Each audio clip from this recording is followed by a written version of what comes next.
आम्ही नैसर्गिक युती होण्यासाठी इच्छुक होतो, युती झाली नाही। नारायण राणे आणि आपले हे दुर्दैव। उदय सामंत यांनी हे वक्तव्य केलंय। आम्ही जिंकलो तर त्यांना लपायलाही जागा राहणार नाही। आमदार निलेश राणेंनी रवींद्र चव्हाणांवर टीका केली आहे।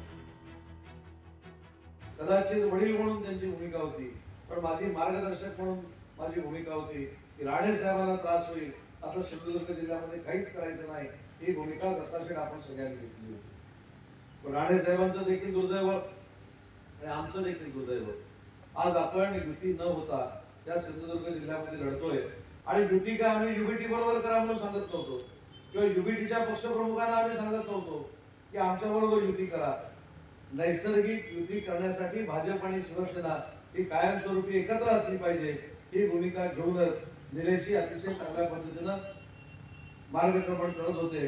परंतु निलेशजी काही लोकांनी तुमचा धक्का घेतलाय, ते निर्विवाद सत्य आहे। पण महाराष्ट्रामध्ये 350 जिथे निवडणुका चालू आहेत तिथे फक्त सिंधुदुर्ग आणि त्यातल्या त्यात मालवण चांगली गोष्ट आहे। आणि असं असून सुद्धा आम्ही जिंकलो तर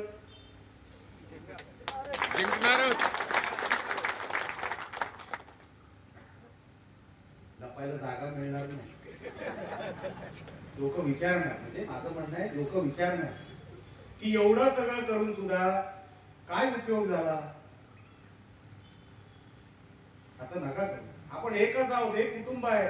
भारतीय जनता पक्षामध्ये राणे साहेब आहेत, सन्माननीय फडणवीस साहेब आहेत। आम्ही मनापासून मानतोय लोकांना, मनापासून। त्याच्यामध्ये 1% भेसळ नाही। लोकशाही मराठी ऐका, पहा, जागरूक रहा।